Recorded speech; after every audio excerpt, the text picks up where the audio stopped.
Bienvenidos con todos a su capilla de oración el día de hoy, esta noche de jueves 13 de marzo. Qué rápido se está pasando el tiempo. Bienvenidos a todos, bienvenido Augusto, Elena, Javier. Cuánto gusto de verles. Un fuerte abrazo a todos. ¿Cómo han estado? ¿Les ha ido bien? Augusto, qué gusto verte. Tenemos aquí representados a Good night. Nicaragua. Tenemos a Guatemala, tenemos a Ecuador, tenemos Perú. Acá estamos, acá todos los países, ya.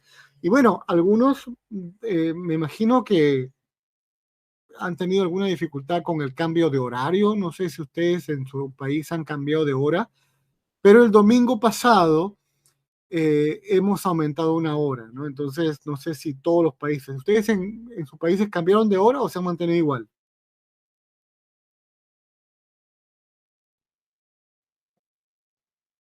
¿Han mantenido la misma hora en sus países? ¿O han aumentado una hora o han quitado una hora?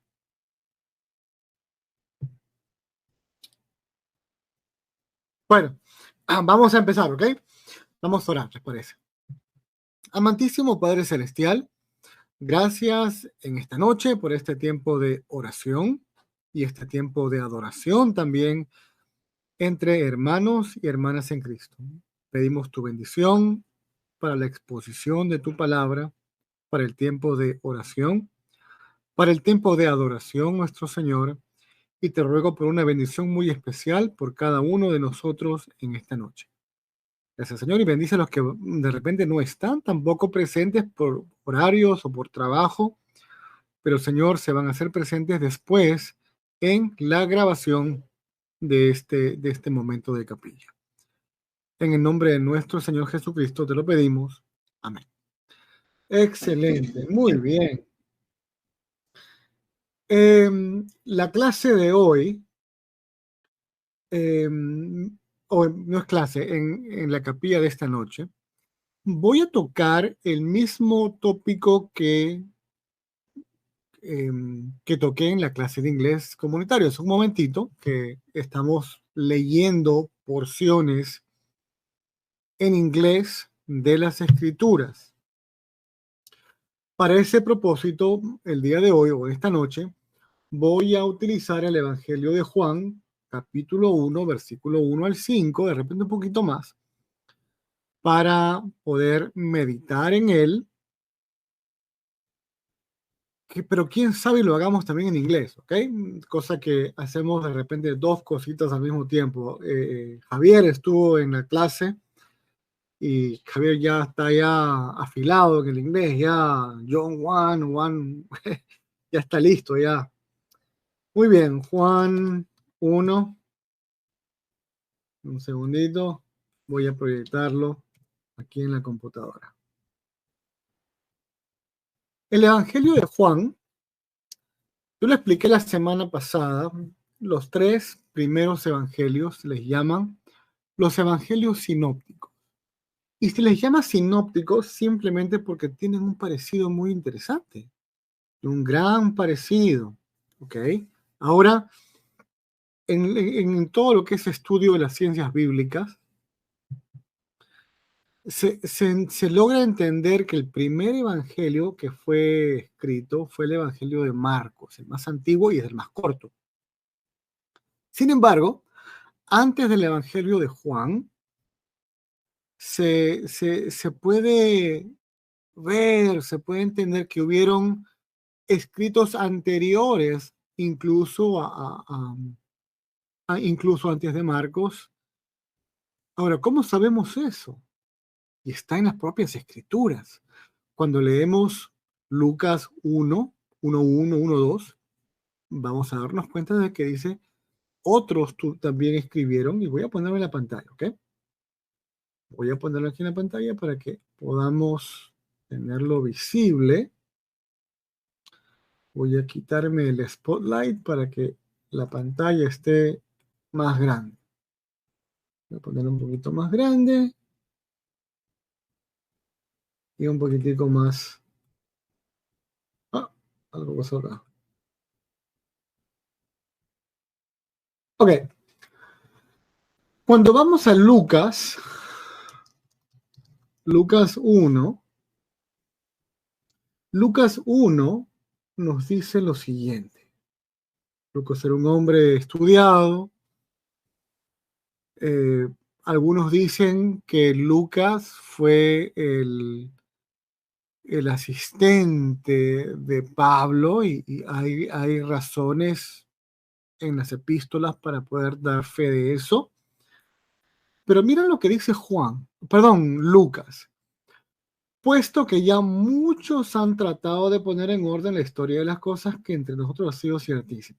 El propio Lucas, el propio Lucas da testimonio de que antes de que él haya escrito su evangelio, el evangelio de acuerdo a él, a Lucas, eh, eh, él nos dice que hubieron otros. Dice acá, muchos, no uno o dos o tres, muchos han tratado de poner las cosas en orden, la historia de las cosas que entre nosotros ha sido ciertísimas. Entonces Lucas mismo da fe de la existencia de escritos anteriores que él. Ahora, posiblemente esos escritos hayan sido de muchas personas que eran creyentes, eh, pero hay un punto muy importante que quiero acotar acá. No solamente, y vamos a ver los criterios a los cuales se basa Lucas. Voy a leerlos. Tal como nos lo enseñaron los que desde el principio lo vieron con sus propios ojos y fueron ministros de la palabra. Entonces aquí Lucas está asentando fuerte la autoridad de su escrito. ¿Ok? No lo escribe porque si nos ponemos a pensar, hasta el propio, había muchas personas que escribieron en sus tiempos y es muy posible que muchos, incluso creyentes, hayan escrito, haya ocurrido una idea brillante, esto no se puede pasar, tenemos que escribirlo. Pero posiblemente estos creyentes, muy bien intencionados, de repente no eran ministros de la palabra o no eran personas cercanas a los apóstoles o a Jesús. Sin embargo, la idea seguía siendo fabulosa y necesaria, preservar el testimonio del Hijo de Dios. Entonces, ahora, ¿por qué les digo esto? Porque antes de Marcos, en las ciencias bíblicas se entiende que hubieron otros escritos que fueron utilizados para poder escribir el Evangelio de Marcos. Ya entonces acá mismo nos dice Lucas de que a mí también me ha parecido, después de haber investigado con diligencia todas las cosas de su origen, escribírtelas por orden. Entonces, la diferencia entre Lucas y los demás es que los demás posibles escritores de repente tenían historias fragmentadas, reales, obviamente, no reales, pero un pedacito de uno, un pedacito de la otra, y de repente no la figura completa. Entonces, el trabajo es un trabajo gigante lo que hizo acá Lucas. A veces los creyentes lo vemos, Lucas, qué bien, ¿no? Como que si lo hizo en una mañana y mientras se comía un sándwich con una mano y con la otra mano escribía, pero no es así. Era un trabajo, una erudición tremenda de corroboración de fuentes, preguntar, y hay muchos detalles incluso que podemos comprender que Lucas tuvo que haber tenido acceso a personas muy cercanas a Jesús, incluido la Madre del Señor, María, entre otros testigos, ¿no? O personas que fueron partícipes de los eventos que el propio Lucas está narrando. Así es que Lucas nos da ese testimonio de hechos. Ahora, como les dije, Marcos es el evangelio más antiguo, pero se presume que los escritos anteriores a Marcos se presume que hubo un escrito que se llamaba Q y uno anterior a Q que se llama M.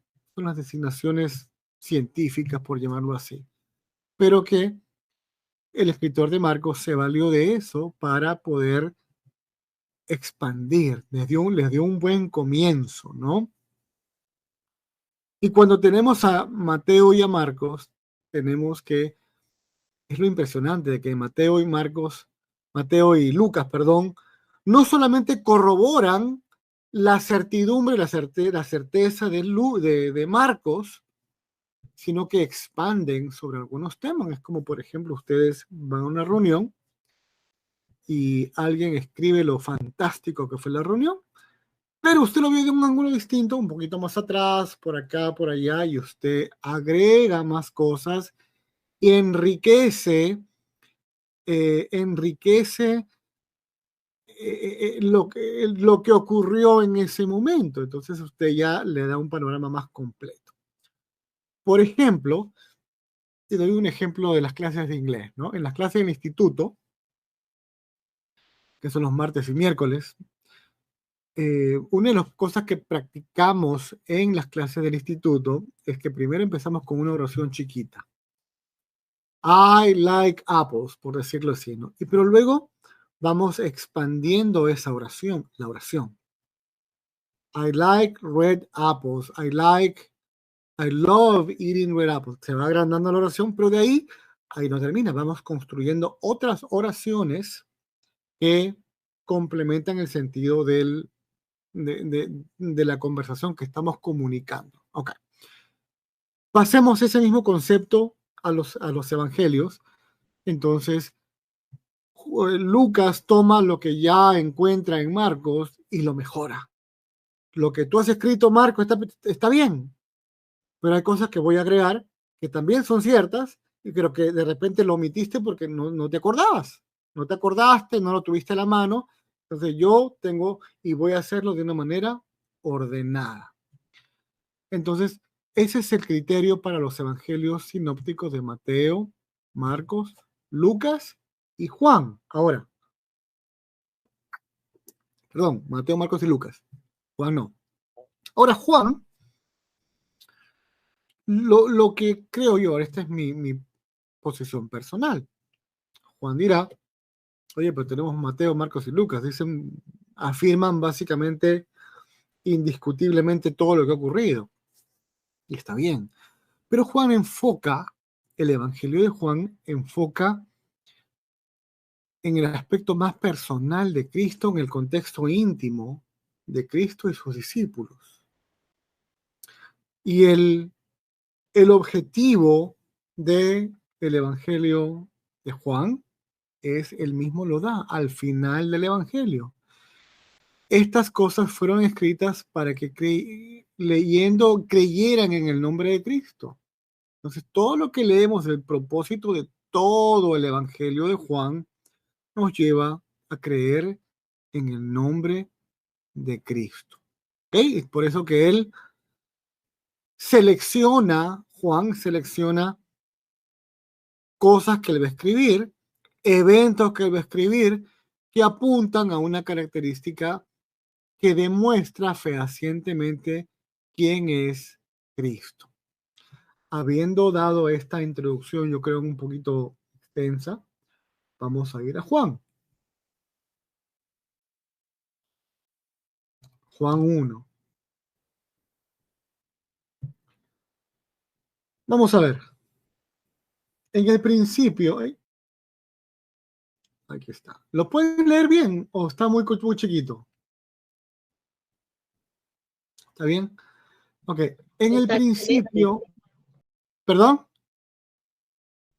Sí, se logra ver.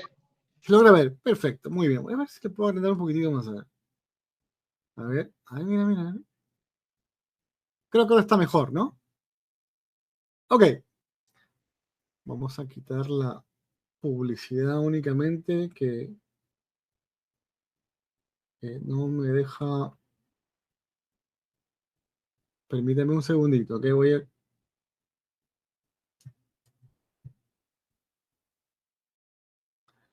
ver si quito la publicidad esta que de verdad que No ayuda mucho que digamos. Ok, ahora sí.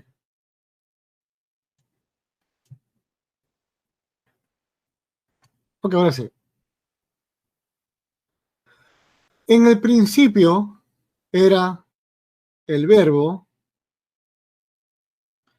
y el verbo era con Dios, el verbo era Dios. En el griego dice lo siguiente: en arquí teólogos, en la palabra arquí, en arquí es etimológicamente de ahí sale la palabra arqueología, comienzo, ¿no? En el comienzo, en el principio, en arquí enologos. En el principio era el logos, el verbo, la palabra, logos. Y luego dice, y el verbo era con Dios, o el logos, con Dios, y el logos o el verbo era Dios. Para empezar, cuando Juan escribe el 1:1, hace un paralelo muy inconfundible con Génesis 1:1. Porque Génesis 1 dice, en el principio creó Dios los cielos y la tierra. Y Juan, no solamente en el Evangelio de Juan, sino que también en Primera de Juan, él dice y expresa exactamente lo mismo. Él quiere dar su punto inconfundiblemente. Ese que caminó con nosotros, ese Jesús que ustedes vieron, que tocaron, que con quien comimos, ese mismo que estuvo con nosotros, es el mismo de Génesis 1. Es lo que está diciendo aquí. A buen entendedor, pocas palabras. En el principio era el verbo, se está refiriendo a Jesús, el Logos. Y el verbo era con Dios o estaba con Dios. El verbo era Dios. Él estaba diciendo, ese mismo Jesús que andó con nosotros, que comió con nosotros y todo eso, y que lo crucificaron, era el mismísimo Dios allí en la creación, en el acto creacional de Génesis 1:1.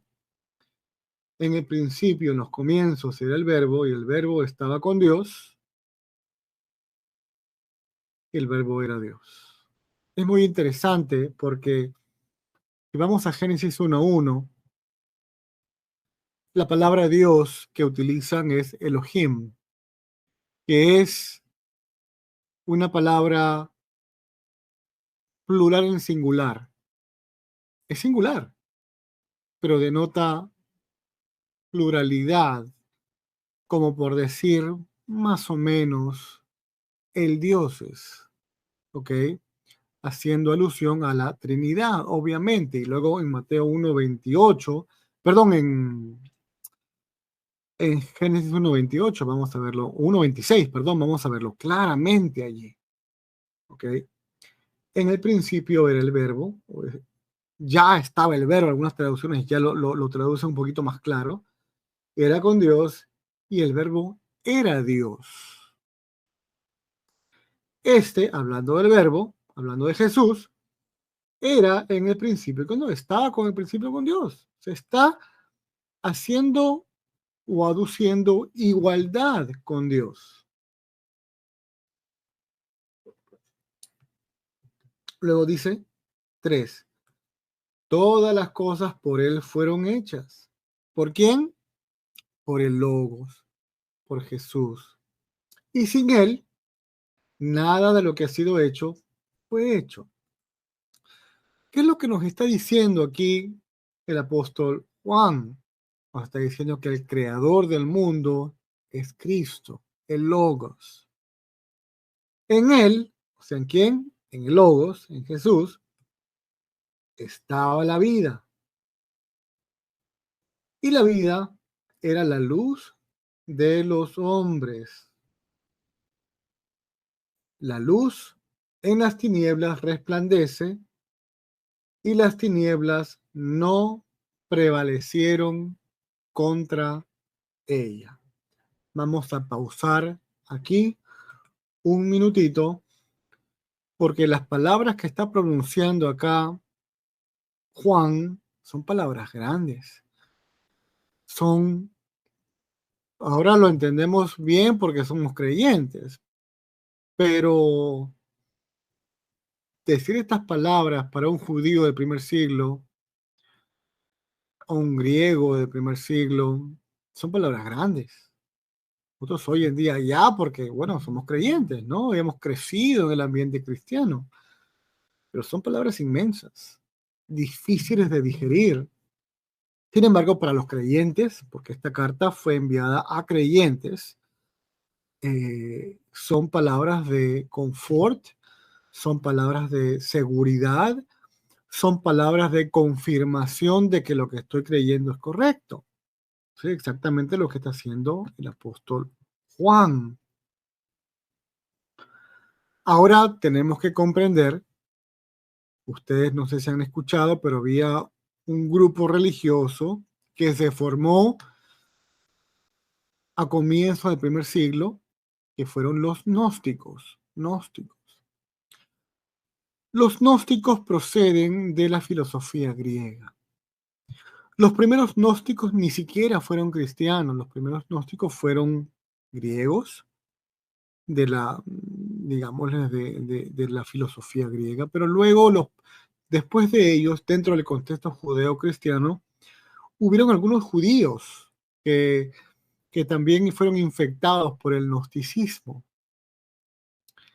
Y luego, en la iglesia de la mitad del primer siglo, ya vemos luces en primera de Juan, de lo que eventualmente se llamarían gnósticos. Ahorita, hoy le decimos gnósticos, pero en ese entonces no se llamaban nada, todavía no tenían nombre.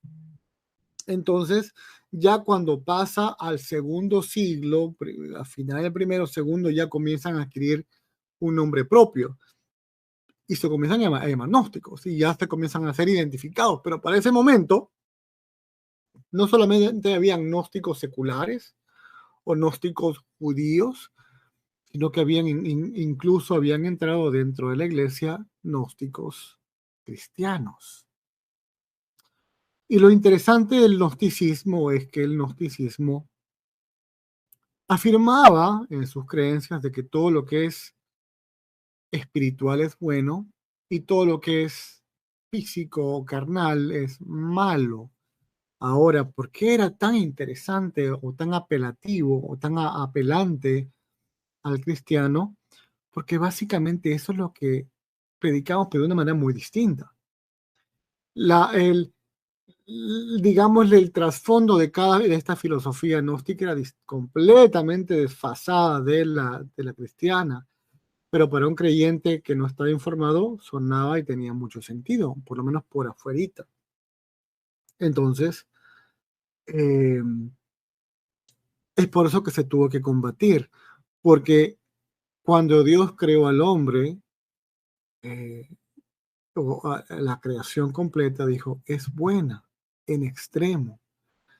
Ahora el concepto gnóstico era distinto. Es por eso que por afuera lucía muy parecido, lucía muy similar, pero conforme uno entraba en la filosofía gnóstica, se hacía cada vez más oscura y más oscura. ¿Okay? Y eso es lo que se está luchando aquí en Primera de Juan. También no se llaman gnósticos porque no tenían todavía un nombre, pero ya se ve dibujada la idea de las filosofías que se están combatiendo en Primera de Juan, la combate Pablo. Entonces hay que tener, digámosle, esos detallitos que nos van a poder tener una comprensión más clara. Entonces, ahora, nosotros creyentes, 2025, esto ya está comprendido. Que Cristo es el creador de todas las cosas. Y lo dice acá Juan. Todas las cosas por Él fueron hechas. ¿Por quién? Por Cristo, por el Logos. Y sin Él, sin Cristo, sin el Logos, nada de lo que ha sido hecho fue hecho. Es muy interesante. Ahora luego va y continúa hablando. Hubo un hombre enviado por Dios, el cual se llamaba Juan, Juan el Bautista. No se llama Juan el apóstol, ¿no? Juan el Bautista. Este vino por testimonio para que diese testimonio de la luz, a fin de que todos creyesen por él. El ministerio de Juan fue el ministerio que Dios utilizó para que el Logos pueda empezar con algo que ya Juan había empezado. Muy interesante, porque Jesús no empezó de cero.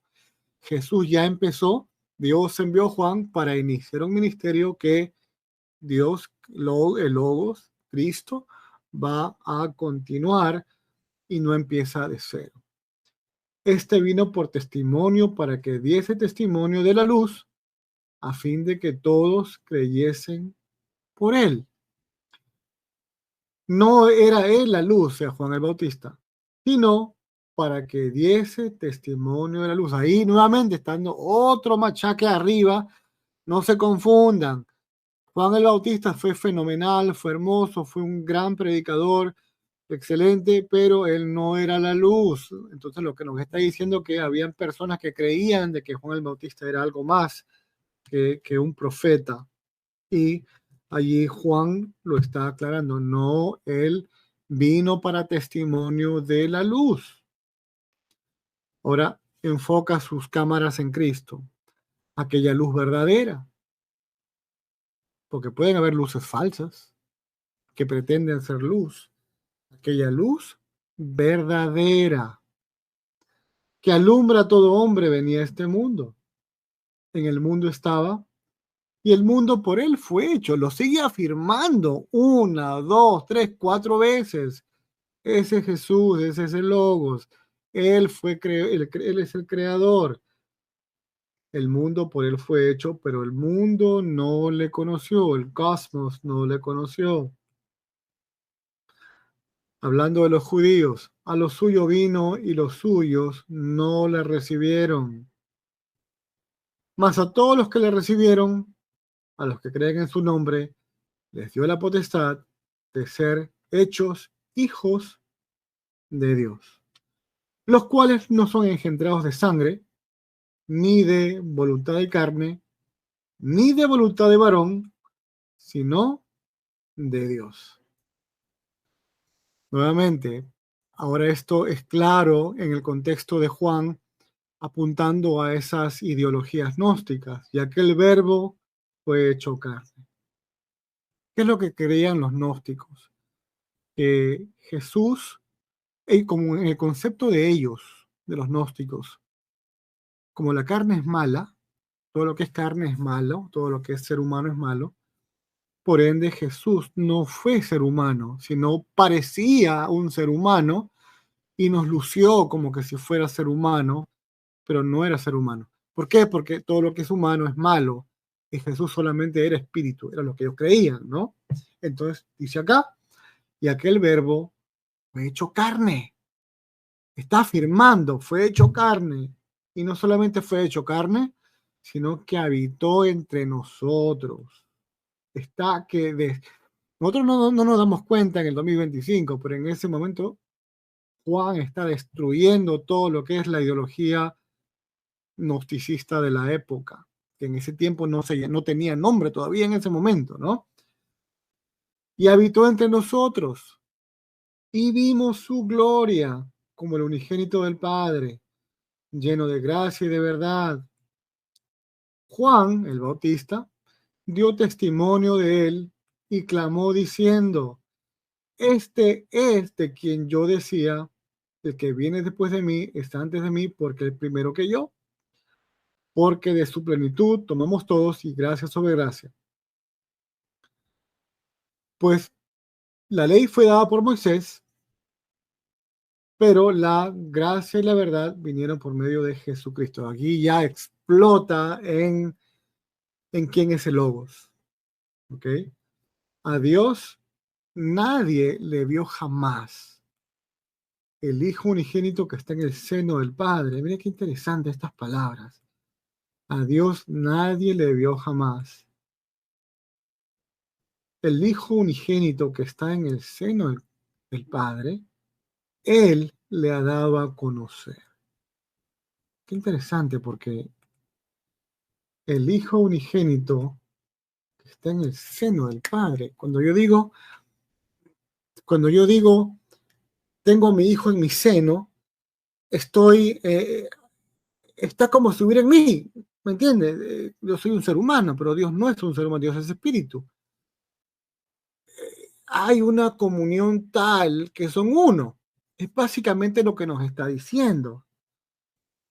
Y de eso Dios no, lo leemos en otra parte, no dice nada de eso acerca de un ángel o un arcángel ni nada por el estilo que se le parezca, únicamente acerca del Hijo de Dios. Porque es importante, mis hermanos, esto de acá. Es muy importante reconocer. Hay muchas personas que tienen ideas de Cristo muy variadas. Muchas de esas ideas son ideas personales, divagaciones de lo que ellos creen. Pero, hermanos, tenemos que guiarnos por la autoridad de las Escrituras. Muy importante. Les voy a dar 3 términos que voy a ayudarles. Les voy a pedir que ustedes los atesoren. La Biblia es inerrante, la Biblia no contiene errores. Y cuando me refiero a no contiene errores, me estoy refiriendo en su contenido original, en sus epígrafos, que son sus originales, ¿no? Entendemos que después, bueno, vieron... Ahora, cuando me refiero a errores, me refiero en su contenido. Para empezar, en el griego, en el tiempo de Jesús, el griego no tenía espacios, no tenía comas, no tenía acentos, ¿ok? Y de repente, entre comillas, errorcillos, yo lo he visto, es por ejemplo David, es la palabra David con B chica y algunas versiones que lo hacen con B grande, el equivalente, ¿no? Una es con beta y a otros lo dicen con upsilon. So, entonces, pero sigue diciendo el nombre de David, ¿entiendes? Son cosas muy, pero muy pequeñitas, muy chiquititas, que no realmente no son errores, ¿no? No en el mero contenido de las escrituras. Así que número uno, las escrituras son inerrantes, no tienen errores en su contenido. Número dos, la escritura es infalible, no falla. Lo que dice que ocurrió y que va a ocurrir, va a ser así. Infalible. Y la tercera, muy importante también, las escrituras, la Biblia, son o es suficiente, la suficiencia de las escrituras. No necesitamos un tercer libro más o más cosas. Todo lo que Dios tenía que decir está en las escrituras de tapa a tapa. Justamente estos par de domingos y todo este mes estoy predicando en una iglesia, en una ciudad muy linda, de verdad. Berkeley, que está la Biblia.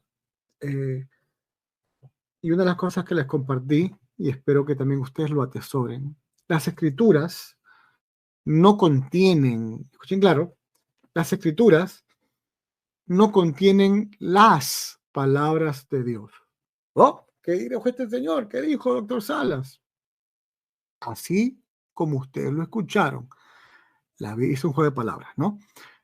La Biblia no contiene las palabras de Dios, sino que la Biblia completa de tapa a tapa es la palabra de Dios completita. ¿Por qué les digo este juego de palabras? Porque hay mucha gente que está engañando a creyentes bien intencionados y dicen, no, la Biblia contiene las palabras de Dios. Tú dirás, ¿cómo? Sí, porque dicen esta parte sí, pero esta parte no. Aquella sí y aquella no. Esta otra sí, pero esta no. Entonces, están diciendo básicamente que la Biblia tiene errores, que la Biblia, por ende, si tiene errores, no es confiable, o sea, es errante. Y como tiene errores, no puede ser infalible, o sea, es falible. Y si es falible, obviamente, y tiene errores, es insuficiente. Entonces es importante distinguir, no se dejen engañar. La Biblia es inerrante, no contiene errores. La Biblia es infalible, no falla, no tiene fallas. Lo que dice que ocurrió, ocurrió, lo que dice que va a ocurrir. Y tercero, la Biblia es suficiente. la suficiencia de las Escrituras. Es muy importante. Cuando uno abraza la verdad de la palabra de Dios, usted tiene seguridad de la incertidumbre, seguridad y certidumbre de la veracidad de la palabra de Dios. Y lo último que le mencioné, la Biblia no contiene las palabras de Dios, como que esta sí y esta no, sino que toda la Biblia de tapa a tapa es la palabra de Dios completa. Así es que en el comienzo, en el principio, era el verbo y el verbo era con Dios y el verbo era Dios. Otra cosa importante, mis hermanos, que pasa desapercibido posiblemente, pero que es muy importante.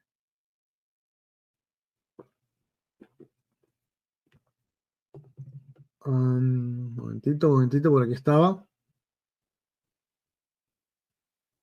Acá. Mas todos a los que le recibieron, a los que creen en su nombre, les dio potestad de ser hechos hijos de Dios. ¿Qué significa esto? Luciría a primera vista de que a los que creen y por implicación decir pues que yo creí en Dios, entonces es mi esfuerzo de yo que creí, entonces porque yo creí me gané la salvación. Y no es así. Pudiera interpretarse algunas personas, lo pueden interpretar así, pero no es así. Si usted creyó en el Evangelio, hermano o hermana, escúcheme bien, si usted creyó, no fue porque usted fue tan inteligente y creyó, y fue tan bueno que usted creyó. Qué lindo, soy tan bueno y soy tan inteligente que creí. Y yo creí porque yo creí, fue mi esfuerzo y por eso es que me salvé. No, no es así. Si usted creyó, fue por la bondad y la misericordia del Espíritu Santo que se apiadó de usted para que usted pueda eh, darse cuenta y tener ese sentido de que creyó. Ciertamente, humanamente vamos a pensar de que nosotros fuimos lo que hicimos el esfuerzo de creer, cuando en realidad no fue así. En realidad, en efecto, sí. Si ponemos las cosas en ese orden, cuando el creyente al comienzo va a pensar, sí, yo creí, sí, y en realidad lo fue. Pero detrás de cámaras es el Espíritu Santo trabajando en la vida y el corazón y la mente de este creyente, de esta nueva persona, eh, para creer. ¿Por qué? Miren lo que dice. Los cuales no son engendrados ni de sangre, ni de voluntad de carne, ni de voluntad de varón. O sea, tu voluntad no cuenta. Lo está diciendo Juan. ¿Ok? Lo que está diciendo es que mi voluntad no cuenta, ni la voluntad de nadie. Es solamente la voluntad de Dios quien nos salvó. Ninguno de nosotros, ni usted ni yo, tuvimos la más mínima palabra en nuestro propio nacimiento. Nacimos porque nos hicieron nacer. Nuestros padres se juntaron y de aquí nacimos nosotros. ¿Tuvimos algo que decirles? No, simplemente nos hicieron existir. Es similar en cuanto al nuevo nacimiento, los cuales, estas personas salvas, no son engendrados de sangre, ni de voluntad de carne, ni de voluntad de varón, sino de quién? De Dios. Si usted es creyente, si usted ha sido salvo, no es porque usted creyó, porque usted fue tan bueno e inteligente y bondadoso y piadoso que usted creyó, sino que fue la voluntad de Dios. Así que mis hermanos, dicho sea de paso, eh, el Señor Jesús mismo repite esto en Juan 3:16. Vamos rapidito. Juan 3:16. Juan 3:16. La conversación privada entre el Señor Jesús y Nicodemo. Vamos a leer el capítulo completo. Perdón.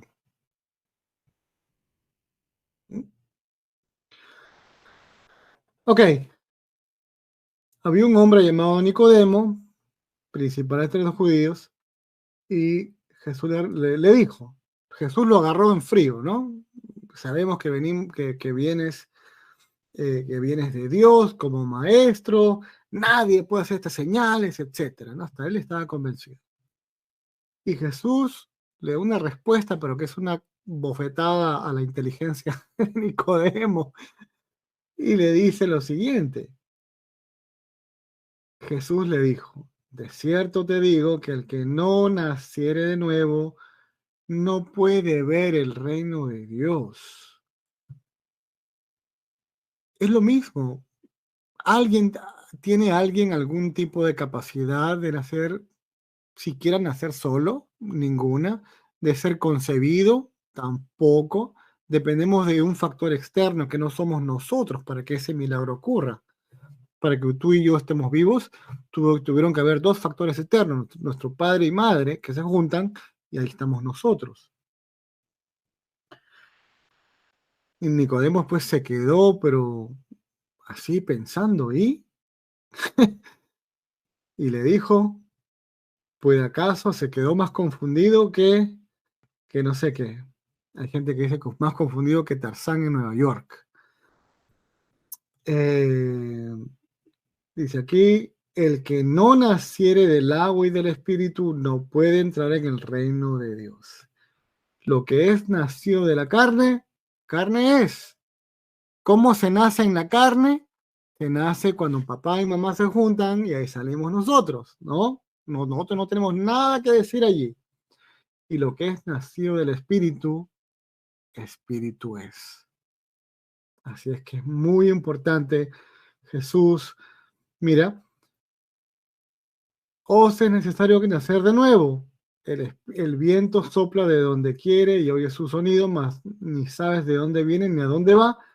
Así es todo aquel que es nacido del Espíritu.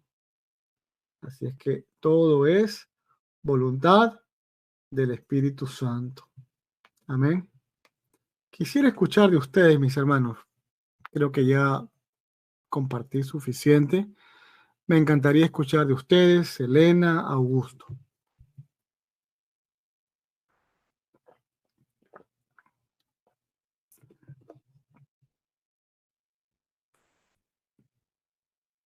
¿Qué aprendimos de esta noche?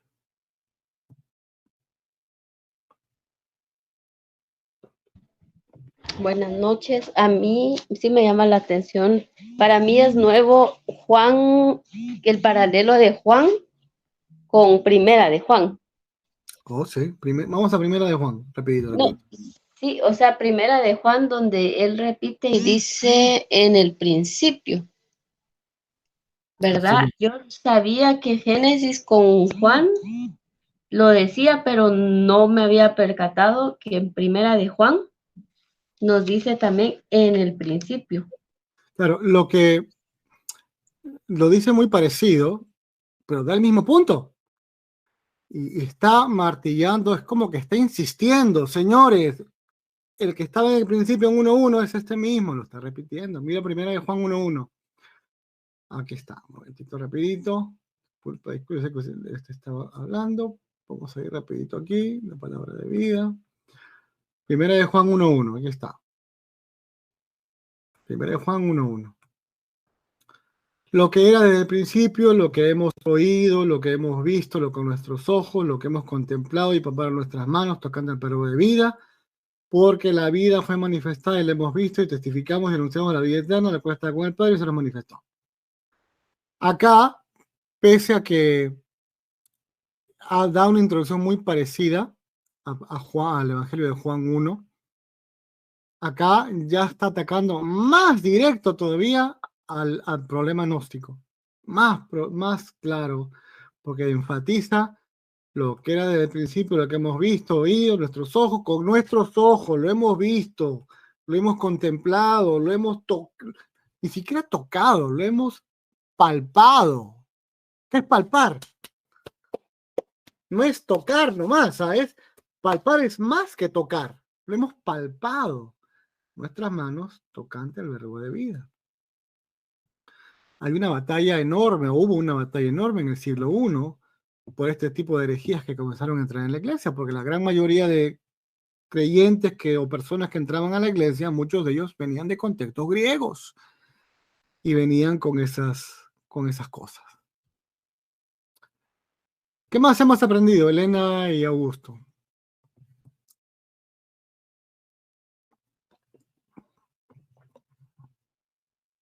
O si tienen preguntas. Bueno, yo hoy aprendí eso y partiendo también de que Juan es un pasaje, San Juan 1 es un pasaje que la mayoría como que les cuesta comprenderlo, Claro. pero con la explicación que usted nos acaba de dar hoy en la noche con Génesis, con Primera de Juan y con San Juan 1, yo creo que a mí personalmente me quedó más claro. Muy bien, excelente, excelente. Y sobre todo, mis hermanos, más que el aprendizaje académico, más que el aprendizaje teológico, el objetivo de estas reuniones es que fortalezcamos nuestra relación con el Señor Jesucristo, entendiendo quién es. No es, como lo prediqué la otra vez, no es Diosito, no es Jesucito, hay gente que hace chistes y bromas, etcétera. No, señores, yo tuviera muchísimo cuidado. Quiero que sepan una cosa. ¿Ustedes saben quién ejecutó a Sodoma y Gomorra?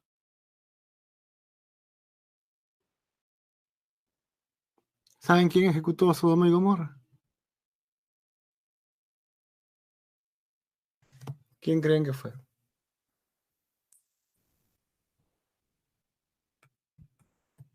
¿Saben quién fue?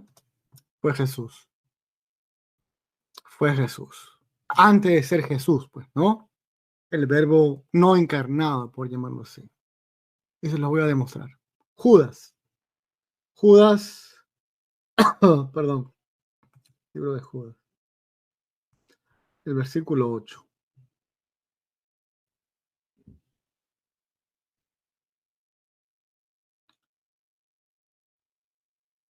7, 6. Lo voy a poner. El objetivo de estas clases o estas capillas, mis hermanos, es poder conocer mejor al Señor. Ese es el objetivo. No es de reunir, bueno, nos reunimos ciertamente, ¿no? Y es un gozo juntarnos y reunirnos entre hermanos y hermanas. Pero nada de eso tiene sentido si es que no nos lleva a conocer mejor a nuestro Señor. Y no solamente conocerlo mejor, sino poder adorarle con mejor entendimiento de quién es Él. Eso debería mejorar incluso nuestra vida cristiana, esa comprensión, nuestra adoración y nuestra concepción de vivir esta vida aquí en la tierra. Estamos hablando de que Judas solamente es un capítulo, o sea, es versículos ahora nomás. Vamos al 7.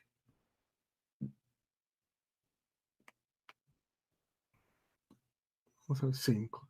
El 5. Mas quiero recordaros, ya que una vez lo habéis sabido, que el Señor, está hablando de Jesús, habiendo salvado al pueblo, sacándolo de Egipto, después destruyó a los que no creyeron. ¿De quién está hablando? Está hablando de Jesús.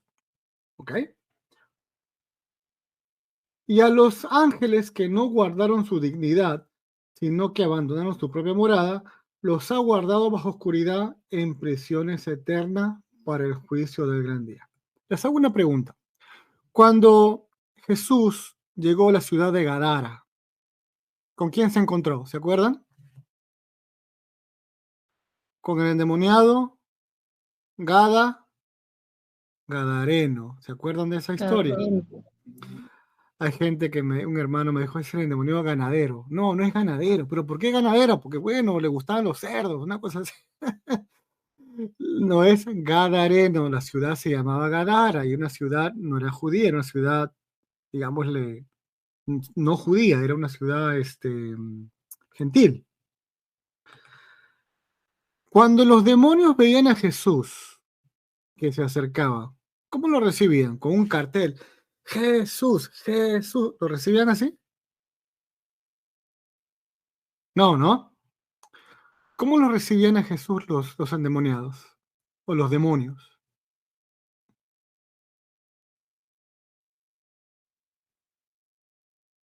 Con pánico, pánico. Y le dice, ¿has venido antes de tiempo a condenarnos? Pánico, pánico absoluto los demonios. Y este es Jesús. Aquí dice lo siguiente, ya los ángeles, hablando de demonios, pues, ¿no? Que no guardaron su dignidad, sino que abandonaron su propia morada, los ha guardado bajo oscuridad en prisiones eternas. Dicho sea de paso, eso nos da una estructura de justicia celestial, no humana, sino divina, para el juicio del gran día.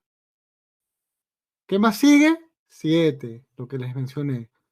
Como Sodoma y Gomorra y las ciudades vecinas, las cuales de la misma manera que aquellos, habiendo fornicado e ido en pos de vicios contra naturaleza, fueron puestas por ejemplo, sufriendo el castigo del fuego eterno. ¿Quién hizo eso?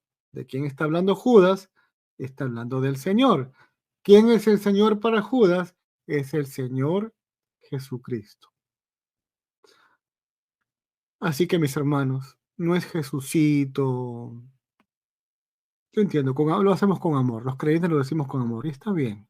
¿Okay? Simplemente que la próxima vez que nos dirijamos al Señor, lo hagamos con conciencia. El Señor es bueno, el Señor nos ama, el Señor es bondadoso.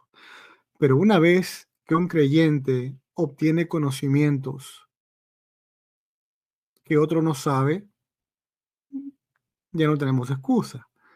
Tenemos que, a la luz de lo que hemos aprendido de nuestro Señor Jesucristo, nos vamos a dar cuenta que ciertamente Él vino con amor y con bondad, aquella luz verdadera que ilumina a los hombres, etcétera, lo que dice Juan. Pero esa misma luz verdadera fue la que creó el mundo.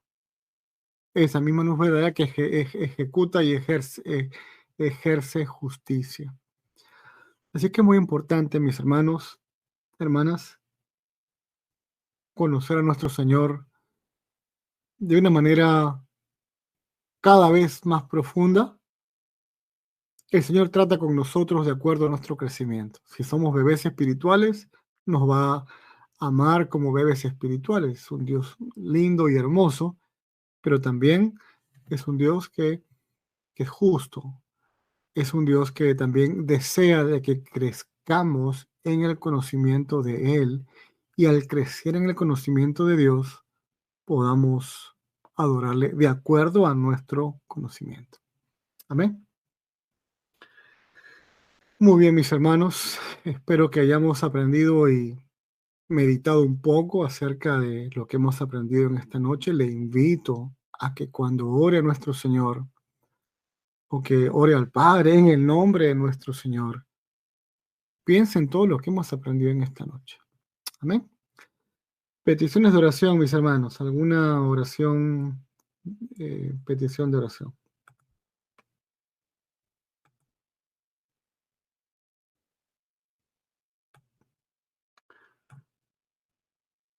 Muy bien. Vamos a orar por salud, por guía, por sabiduría, por protección, etcétera, que el Señor nos guíe. Amén. Amantísimo Padre Celestial, gracias nuevamente en esta noche. En el chat. ¿No? Gracias por tu voluntad, Señor, de permitirnos aprender inglés. Gracias, Señor, por permitirnos meditar en tu palabra. Incluso dentro del cambio de horario que hemos tenido, Señor, hay siervos y siervas fieles que se mantienen firmes en el aprendizaje de tu palabra. Y yo te ruego que los bendigas, Señor. Ellos vienen deseosos de aprender y vienen deseosos porque tú, Señor, en tu Espíritu Santo les has dado el querer y el hacer para que ellos vengan y se acerquen a ti para aprender más de ti. Y somos bendecidos cuando nos acercamos a ti, somos bendecidos espiritualmente. No queremos buscar necesariamente bendiciones terrenales o bendiciones materiales, aunque son necesarias, Señor. Queremos primeramente que las bendiciones que pidamos sean bendiciones espirituales, que nos acerquen más a ti. Porque todos, yo y los que escuchen en este momento, o en la grabación o en vivo, Señor, todos estamos en camino a la eternidad a reunirnos contigo.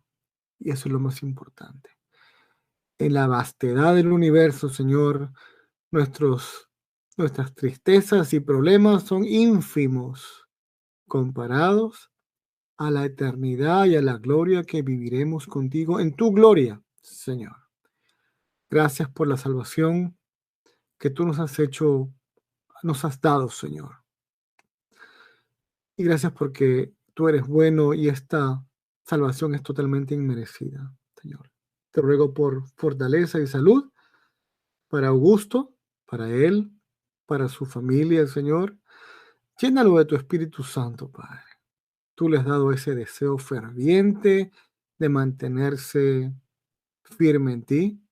Incrementa su fe, Señor. Incrementa sus deseos fervientes de servirte. Incrementa sus deseos fervientes de orar y adorar y buscar tu voluntad, Señor. De igual manera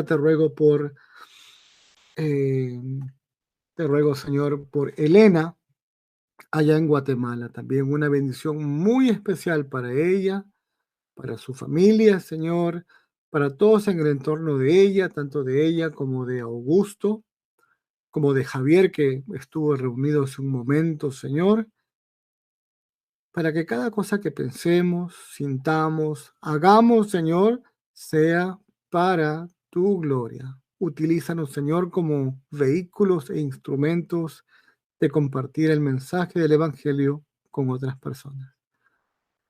En el nombre de nuestro Señor Jesucristo te lo pido, Señor, te lo pedimos. Amén.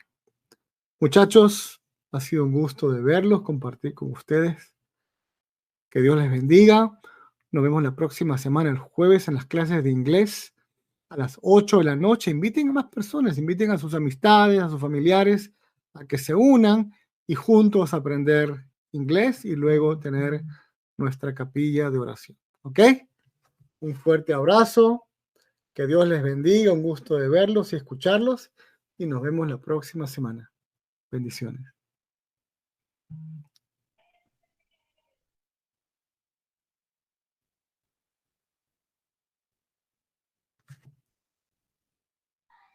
Feliz noche, gracias.